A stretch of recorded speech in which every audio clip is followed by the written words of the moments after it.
All right, let's do it. We are so fortunate on Movie Geeks United to have the opportunity to speak to some of the cinematic idols that have changed our lives. And tonight's guest is exactly that. He won an Oscar for his timeless work in One Flew Over the Cuckoo's Nest and Melvin and Howard, and received an Oscar nomination for his outstanding screenplay for Scent of a Woman. He's also been awarded 2 Golden Globes, been nominated for 2 BAFTAs, and earned 2 nominations and 3 awards from the WGA, one of which was the Laurel Award for Screenwriting Achievement. Other films that grace this remarkable artist's resume include The Rose, Shoot the Moon, City Hall, and Meet Joe Black. His genius for exploring timeless themes, crafting unique and memorable characters, and gracing them with gorgeous, unforgettable dialogue secure his place as one of the most revered screenwriters in the history of the art form. His work will continue to touch the hearts and provoke the minds of moviegoers for many generations to come. It is our great pleasure to welcome someone whose work means the world to us here on Movie Geeks United, Mr. Bo Goldman. Mr. Goldman, are you with us? I'm here. Thank you so much for being with us tonight. It's a real honor for all of us to welcome you. Well, thank you for having me. I wanted to get to, before you started screenwriting, you started out in the theater and you did some television production. Is that how you got started in the business? Well, yes, I began actually in college, writing college shows at Princeton, the Triangle Show, which I really went to Princeton for because some greats, which probably precede your time, had been there. Scott Fitzgerald and Joshua Logan, who was a great Broadway director, and Jimmy Stewart, the actor. They'd all been Triangle people. And I was a terrible student. I spent my whole life there in McCarter Theater at Princeton, and I was asked to leave a number of times, but somehow I muddled through. And then when I got out of, I wrote letters to everybody just to try to see if I could work, with somebody. And I remember I wrote Oscar Hammerstein asking if I could somehow, be a kind of archivist for him or file his work or something like that. Sure. And he said the place had already been taken by a neighbor, the son of a neighbor. His name was Stephen Sondheim. And so that was when I thought I was blighted for life. And I then worked for Julie Stein. I don't know if you know his name. He was a wonderful Broadway composer. Oh, absolutely, absolutely. A lot of great Sinatra songs, and did the show Gypsy with Sondheim. And then I worked on a show he was reopening that was a big flop called Hazel Flag, which had a couple of wonderful tunes in it. And then he fired me only because he couldn't lay me off on the nut of the Broadway show. And so then I went to work in the mailroom at CBS, and I kind of got promoted and through the years. And then I had to go into the Army for a couple of years. When I came back, I ended up working for a man who really was my mentor in life, Fred Coe, who's a kind of forgotten creature who kind of created live drama. At Philco Television Playhouse, and then he'd come over to CBS to do Playhouse 90s, which are kind of, old things, which do, they have box sets of them now, and there were wonderful shows, The Days of Wine and Roses, which became a movie, and The Plot to Kill Stalin, Old Man, which was a thing that Horton Foote wrote, and so I was his assistant. He kind of taught me everything that I needed to know. And at the same time, while I was working with him, I worked at night with my partner to get a Broadway show on, and we got lucky enough to get it on. It was based on Pride and Prejudice. It ran about 3 months with Polly Bergen, who was an old television performer, and Farley Granger, the actor. He played Darcy. And Mrs. Bennet was played by Hermione Gingold. I don't know if you remember her from Gigi, who sang Yes, I Remember It Well with Maurice Chevalier. And, yes. We ran about 3 months. I remember the critic for the New York Times, the great Brooks Atkinson, said Farley Granger played Darcy with all the flexibility of a telephone pole. And I thought, oh, Lord, this is my life. And I remember, I was just destroyed. And I never got the second one on, and I just eventually bottomed out, kind of, and I had 6 children and a wife, my first wife, and she's still my wife. And then I was finally got a job at PBS, and I did something called, they usually assign this to the new kid on the block, an American Christmas Words and Music. So I wrote a lot of the songs with my partner, a lot of Christmas songs and stuff like that. And Burt Lancaster, because I always was kind of shooting for the moon, and I wrote him and I said, would you come and be the host? And he said, yes, he would. Wow. And so he was the host, and he kind of encouraged me, and a guy named Edwin Sharon, who was a theater director who did one movie with Lancaster called Valdez is Coming, encouraged me to write movies. He said, you can do it. And the first movie I really wrote was Shoot the Moon, which kind of kicked around for years, and it was a phrase which I learned in Hollywood. Everyone would say, oh, you know, it's a great calling card, Bo. You know, I said, it's not a calling card, it's a movie. And so then after, you know, I got lucky enough with Cuckoo's Nest and Melvin and Howard, it was done, and I'm very proud of it. And one of the reasons here, I'm a disgusting shill, something I've never done in my life at the moment for Shoot the Moon, which is really sort of the child. It's like the orphan that you have that nobody knows, and that whom you love that you love the best. And it's a breathtaking screenplay. It's interesting how. That was the first film before Cuckoo's Nest, before any of these other opportunities came out. Oh, yeah, it's the first thing, and that's what got me jobs. It got me the job on The Rose and other things. But the thing is, I just want to let you know that finally because things got all screwed up with, it was a United Artists movie, and these things get lost in the shuffle, but they've just made a DVD of it. Yes. And it was just released in November, and I hope everybody will go buy a copy, and now you can slap my wrist. No, that's a great film. That's one of my favorite Albert Finney performances. So that's one of the first movies we rented on VHS. Oh, good. It's a great film. It's very accurate, I may add. Remarkable movie. And you've mentioned how happily married you've been all these years. Where did that come from? Because it really is a very insightful portrait of a disintegrating marriage. Yes, it is. Yeah. Well, I wasn't happily married every year, you know, but the thing is, it was a kind of time. It was in the early '70s, and all my friends around me were getting divorced. My brother was getting divorced, and I saw all these things collapsing around me, and I felt my marriage was in danger because I was such a failure, and I, you know, the word, you know, sort of in Melvin and Howard. I mean, one guy at CAA and a top agent there keeps saying you keep writing the same movie over and over again, Bo, even though I like them all. And they're always about outsiders, really. I mean, there's something weirdly a kind of kinship between McMurphy and Melvin and Slade and the Rose. They're all losers to some degree, you know, who somehow have the right idea about what life is. And I felt I did, and yet I was labeled a loser. You know, I mean, people would... And then, of course, that guy 2 years later was on the phone and begging me to write a script. There you go. But so how I stayed married all this time is like there were bumps, of course, but this thing was happening all around, and it was happening particularly to guys who were successful. I mean, I'd gone to all these privileged schools that my father felt was very important for me, and they were getting to be partners at Sullivan and Cromwell and head of obstetrics at Physicians and Surgeon and something like that. And there I was, you know, I had nothing. We'd moved 23 times. You know, I didn't own anything. The house I finally, when I got lucky and moved into in 1979 in the Napa Valley, which I've just sold. And I'm speaking to you from Maine now, where I'm going to live the rest of my life in a barn next to my daughter, my youngest daughter, and her husband, a wonderful young director, Todd Field. I don't know if you know his work. Yes, we do. Oh, amazing talent. Yeah, oh, so he made one of my favorite movies last year. So. Yeah. Little Children. Yes, one of my favorites. Yeah, and In the Bedroom. They're two beautiful movies, and so I'll be living in them. But I did the first thing I ever owned in my life, other than a second-hand car, was this place I bought, just this kind of wild piece of land up in Napa, and finally it just became too much for I'm a city guy, it was too much for my wife to handle, and also Napa's just changed completely like everything always does. Sure.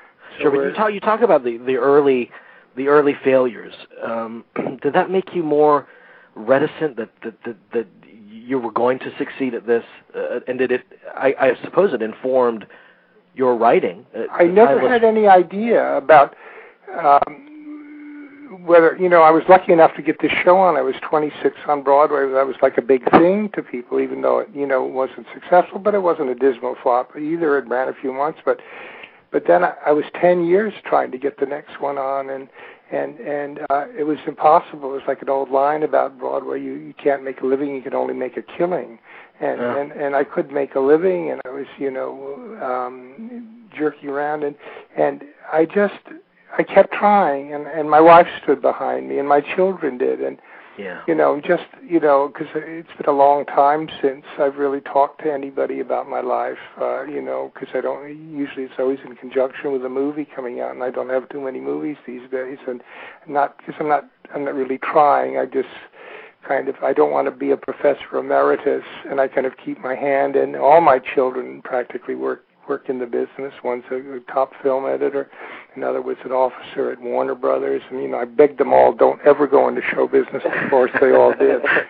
But I just kept trying, and I remember one of the things that Hammerstein said in this letter to me, and sometimes I get dragged as a favor because the children are friends. So I've gone to 2 film, what do you call those things? Film festivals, whatever, Right. And because I can't stand it, I feel like an Indian, or I'm sorry, a Native American having his picture taken, and so I quoted this note that he'd handwritten, that he typed himself. And I don't have a computer. I just have an old. I'm still a schmuck with an Underwood, as Jack Warner would say. I've never learned how to use a computer, and so he said, if anything can stop you, Mr. Goldman, it will, and if nothing can stop you, it won't. Yeah. And that's kind of the only advice. It's sort of dumb and I guess sort of cliche-like, but it's true. You just you have to keep trying, and I felt I was good. I felt I was good. I mean, just for Shoot the Moon, I had to get together. They wanted to do some publicity, so I had a little folder here just for this phone call, and I see a lot of the quotes in it. There are always things like life is more important than movies. All I cared about was my life, that I could hold my life together, that there's more drama in my family than any movie I could buy a ticket to. And I've always felt that. I mean, that doesn't go for everybody. I feel very much out of touch with the society now. I mean, I had a passionate love for America. My father was a rich and powerful man who lost all his money before I was born in 1929, and we lived this kind of sad middle-class life in which he was always living in the past and scrapbooks and so on, when he was, as he used to put it, on top of the world, And it was lonely. It was a very lonely life because he was always living in the past. But I always felt, that I think everybody in Hollywood will give you a story about restoration. Like my mother made the best brassieres in Brooklyn, or my father did this or that, But I don't feel that so much about myself. I just felt if I could make a success of my family life, which my father didn't, that would mean everything. The only thing is to have the option to do that, to have that choice, you have to make money. And I stumbled into it. Well, you stumbled in a big way with Cuckoo's Nest. So tell me how that opportunity came about. Oh, it's absolutely... my agent at the moment, he had taken me on just as a favor to somebody, was Robbie Lance, who recently died, who was Milos Forman's agent. He was a kind of old-school agent, kind of Viennese,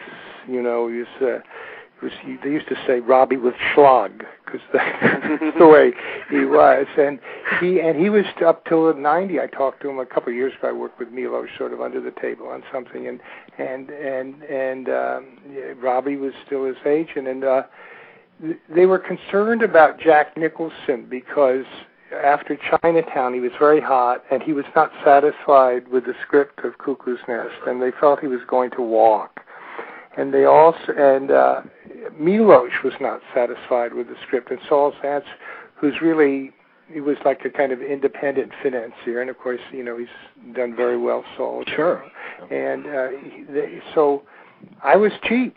I was paid $8,000 to rewrite Cuckoo's Nest, and it did $200 million, and they gave me a little bonus, and I have no regrets, because everybody said, who would you rather be, you or the guy who I shared the credit with, whom I only met at the awards and I never saw again. And sadly, I heard years later that he died. He'd never written another movie, and he did very good work sort of on the construction of the movie. But Milos came, and I was living in a little shack out at the beach, and I had off of the script of Shoot the Moon, which had been my calling card. Milos had seen that script, and he was interested in hiring me. And so Robbie said, you could get him, he probably will do a good job for you. So he came out. I was living in this little shack out at the beach, and my wife was running a fish and fresh bread store in eastern Long Island, which was supporting us. My kids used to fillet fish and put it into these things in a little town called Sagaponack, which has somehow become somewhat fashionable, but we lived there all year round. And she ran this fish store. It was called Loaves and Fishes. And she said, well, listen, if it doesn't work out, because I was with this movie, which was Starting Over, which was eventually made with Burt Reynolds. Sure, yeah. And I think Candice Bergen. And right. Yeah, I was fired off of that. It's the only time I've ever been fired. And so I thought I was headed back, to stand around in the fish store. And Milos came out, and they sent me the script. And the night before I read it, I remember falling asleep. He's going to get very angry at me, but I don't care. And I remember falling asleep. Not that it was bad. I had read the book when I was young. I remember I had what do you call that thing? Like that? It's called like the collegiate mononucleosis. When I was in college, I remember I had a kind of eidetic memory about the book, and I thought, gee, I don't know about this thing, and so on. And Milos came out, and I remember in the morning, and all we had was a couple of. We had a month to go on the lease. We had a couple of those. What do you call those little funny plump cushions that you sit on? I forget what they're like, kiwi cushions or something. Yeah, yeah. And so he came. So he said, so what you think? And so I said, I don't know. And he said, well, what would you do, like in the first scene? And I remember I was thinking, I said, well, I think when he gets out of the car, I think McMurphy should kiss the guard goodbye. And Milos said, it's good. And I remember that. And I didn't think anything of it. And it went on from there. We were there together for a long time, and I was hired. And we worked every day in what was called Ellis Island West in those days, the Sunset Marquis Hotel. Yeah. And I guess you know it. It's become somewhat fashionable now. I think a lot of musicians stay there. And but in those days, it was it was like your entry into. It was like Ellis Island, and to get into the movie business, you would stay there before you had a place. And we worked there every day. He had a 1965 World's Fair T-shirt and some old check swimming trunks, I remember. And I had to sit with my back to the big window that faced the pool, and he would look out, and every time a girl would go by, he would stop talking, I remember. Then he would offer me, because he would get hungry, he drank, that Czech beer, Pilsner Urquell. He had cases of it there, and he would have one in the middle of the morning with some brown bread and cabbage. He said, you want beer, Bo? You want cabbage? You want brown bread? No, thank you, Milos. And we would talk, and I remember at one point because he did not have much of a command of the language then, and he still doesn't to some degree. Because I saw him recently, he's kind of reverting now, but he would say, "Read me the scene," and then he would repeat the scene. Okay, This is how he did it. It's sort of like. It was almost like the diving bell and the butterfly kind of thing. And so then he would disappear down this little corridor that went to the bathroom, and he'd come back, and he was McMurphy. and he would do the scenes just from memory, from what I would just say to him. And right then I knew it was going to be good. He was the best McMurray. He was better than Nicholson. And then I would go back to my little room at the marina where my wife was, she was cooking out there, across the country in Long Island, and I'd go back to my little room there, which I'd had to move to, and I would, based on our conversations that morning, I'd work everything through and clean it up. Then I'd read it to him again the next morning, and that was the process. And then there was the script. And yeah, I knew that it was a very intensive very collaboration. But as you're crafting it and as you're finding the soul of the piece, what became the predominant themes that you were trying to explore with it? Oh, you never think of theme. I don't think you. I mean, we were given these people by Ken Kesey, Nurse Ratched and McMurphy and Bromden the Indian, and we were given these people, but they stood for things, of course. They stand for different things for different people. I've got to say one thing, and stop me if I go on too long about anything. No, please. Or if I sound like I'm blowing my own horn, I never want to do that. But I'm eating this up. This is great. This is one of the best interviews we've had in a long time, so please keep at it. Well, here's the thing is I've had, I'd say, in my life 5 to 10 people tell me, total strangers. I just got a letter here from the other day. Somebody wanted to pay me money to read her script, that the movie had changed their life in some way. Yeah. It was somehow the collision of the times, which was the mid-'70s, and things were changing, very rapidly. And Nixon was just out, and the Ford, we were in this kind of interregnum, and everybody knew things were different. And somehow, Nurse Ratched stood for the past. She stood for everything that every yearning person who's at high school or college who wants to do something with their life, that's what blocks them. I grew up in a generation in which the big bestseller was The Man in the Gray Flannel Suit. Right. And I remember everybody dressed in gray flannels. Everybody went to, I tried to get a job at an advertising agency. They turned me down. I tried to work for Procter & Gamble, and I remember that the employee interrogation sheet, because we took Triangle on tours, and, Cincinnati we played, and this guy was the head of Procter & Gamble. He said, "Oh, Bo, we want you to work for us." I said, "Oh, good, I'll have a job when I get out of college." And one of the questions I remember was, if you see somebody across the street approaching, whom you think might be of use to you, would you hurry across the street to speak to him? And they had multiple choices. One of them was, or would you avoid him? And of course, I wrote, I'd avoid him. Yeah, that's what I would put too. And of course, I didn't get the job. And somehow, it was that huge monolithic structure, and it's back. It's back in America full blast. It's what we've been fighting, through this administration for the last 8 years. I think youth are a bunch of wusses myself. I think, I hope there'll be a change. I right now in some crisis, because Todd's wife, my daughter Serena, who has had 3 babies, she's now 43 years old, has gotten pregnant, and they're having another baby at age 43, and she was having a tough time, but I think she's going to be okay, and I pray for him. I pray for him because he's my hope to change the country again. This country was very good to my father. He came from nothing. He came from the ghetto. He came from dumbbell tenements and septicemia and rickets and all those things, and he built this grand and wonderful life, and it was all taken from him. Yeah. But I thought, what a lucky so-and-so I am.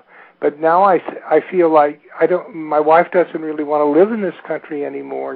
She's kind of, I'm Jewish, and she's kind of sort of old guard New York. We're a very, very strange pair. Right. And maybe that's why, it works. But I really feel, Nurse Ratched is the corporate America that we're living in now.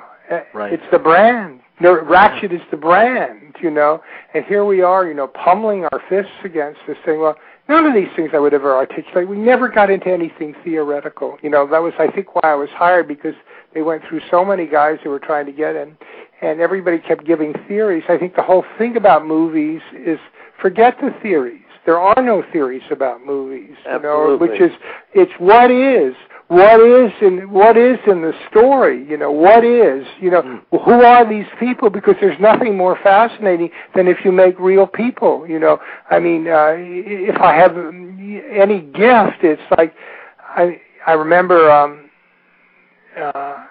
I keep talking. I think I've lost you. I haven't lost you. No, you haven't lost me at all. I was just going to say about in Shoot the Moon, I remember. So, okay, so this guy, this gas station attendant in Ogden, Utah, is supposedly been left. He's one of the beneficiaries of Howard Hughes' will, okay. So that moment, my star was in the ascendancy and so on, and what was I going to do next? And the guy who ran Universal said, listen, these two guys have just bought this thing. They got the rights to this guy's life. Will you go to Utah with one of these producers and talk to this guy, you know? So I said, okay. I did it as a favor to him. Well, you know, so we fly to Salt Lake, and then I remember there was this green limousine. You know, I thought it was strange. I've never seen a green limousine, you know, when you hit Utah, you know. And this guy picks us up.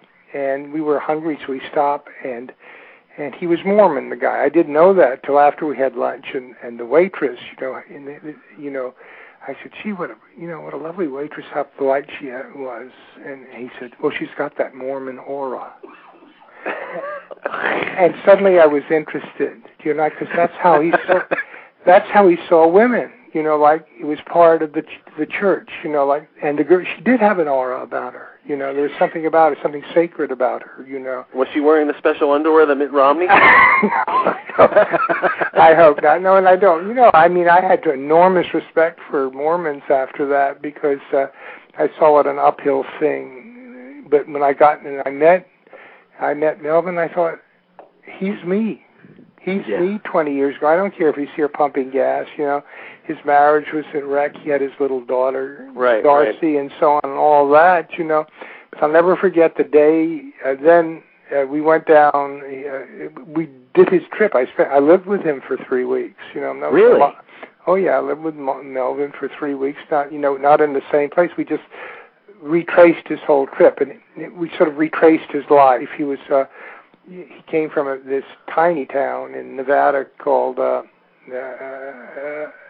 originally called Gabbs, Nevada, where they make lithium, you know, for depression, isn't it? For depression and migraines, I believe, and it's the most horrible thing. It's like coal mines, and they mine this stuff off these flats, you know, and it's disgusting work and horrible. And he said, well, this is how I began. And so we went through the various, and then he sold this, and he sold that, and he sold fish off the back of a truck and all that kind of thing. And then he showed me where he picked up Howard. And then he eventually delivered me to Orange County, where his wife, Linda, where she lived with her second husband, who worked on Caltrans, okay?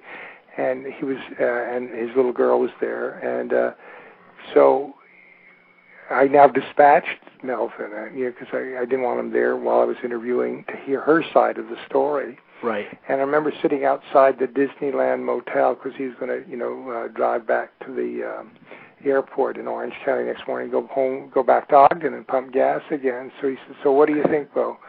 I said, "Well, what do I think about what?" He said, "What do you think about my getting the money?" I said, "I believe you, Melvin." I said, "I believe you," and I said, and if there's anything right, you'll get this money, which was, I think, I don't know, 9 figures or something. Yeah. And there were other beneficiaries. It was what do you call it, a holographic will and so on. What an amazing story! I'm hearing you talking about. Shoot the Moon and Melvin and Howard and Cuckoo's Nest. And forgive me, I know you think you're giving a monologue here, but I'm just listening in awe. Well, thank you. I'm glad. But anyway, as we sat outside this motel, he said, "Well, so what do you think?" I said, I told him that. He said, "I'll never see a nickel." Wow. He said, what chance do I have against Howard Hughes' family's lawyer? Yeah. And he was right. True. He was right, And so, and with all these characters, and even with Slade, Slade was my brother. They had shown me this film originally.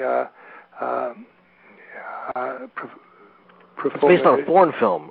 Yeah, an Italian film with Vittorio Gassman, Profumo di Donna, and I saw it. It's sort of remote, now to what we finally did, but it was kind of putting together. But I think Marty Brast, who I deeply adore, one of my closest friends, who directed it, and is now been excommunicated by Hollywood because of Gigli. It's not his fault, No, it's not his fault. No, and so I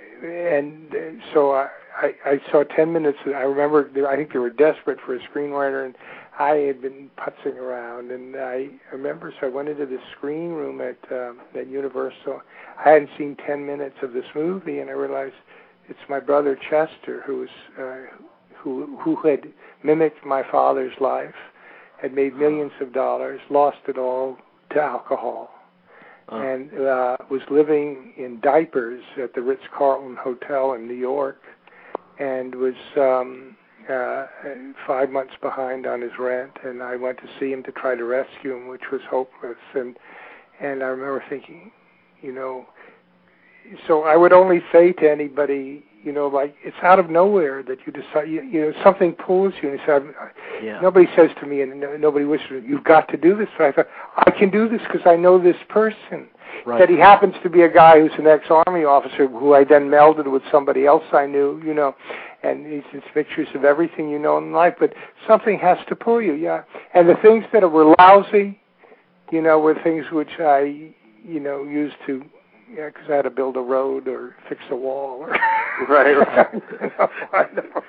Well, let me talk to you a little bit. I know we're running short on time, but... Oh, I'm sorry, yeah. Forgive me, I have to ask you about these films. With Scent of a Woman and City Hall, which I consider an incredibly underrated film, did you know Pacino was on board, and did you craft those characters with him in mind? No, not at all.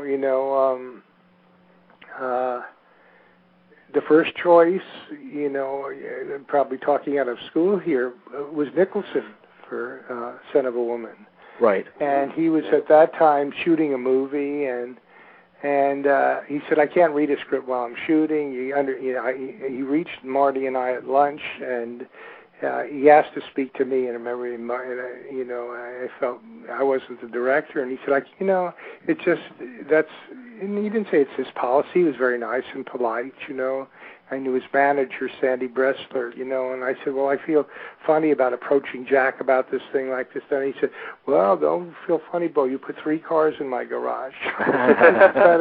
And so I and I got off the phone. I said he won't read it until after he finished shooting. And I sort of looked at Marty. I knew the answer, what my answer would be. And Marty said, that's it. And Jack was, and Pacino was in the number 2 position.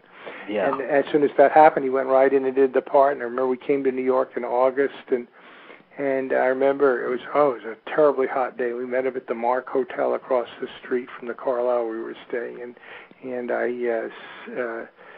he said, how does this guy talk? And I said, all I know is because I was living now in Northern California. In Northern California, they're obsessed with they were in those days obsessed with the Oakland Raiders, Mm-hmm. And they had this owner, once coach, Al Davis, who's actually a guy from Brooklyn who speaks with a Southern accent, okay?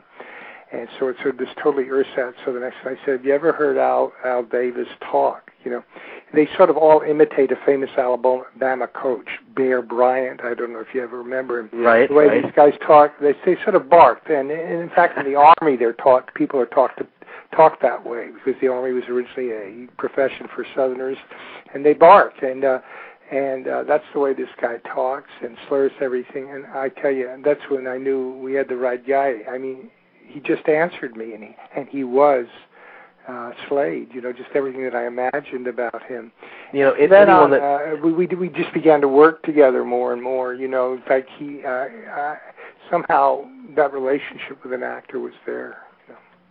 Well, Pacino is, anyone that knows anything about me knows that Pacino is, in terms of acting, he is an absolute idol of mine. And I cannot imagine how rewarding it must be for a writer when you have those long stretches of dialogue to hear those words spoken so beautifully by someone like Pacino. He gets it, and he has no background for it at all. He gets it exactly. I mean, he grew up in the South Bronx, and Fort Apache there, and his background is from off Broadway and so on. But if Al is in the right zone, there's no one better. I mean, he's a genius because he works from the inside out of the character. He finds them. He knows who these people are because that's in him to identify with those feelings. He's able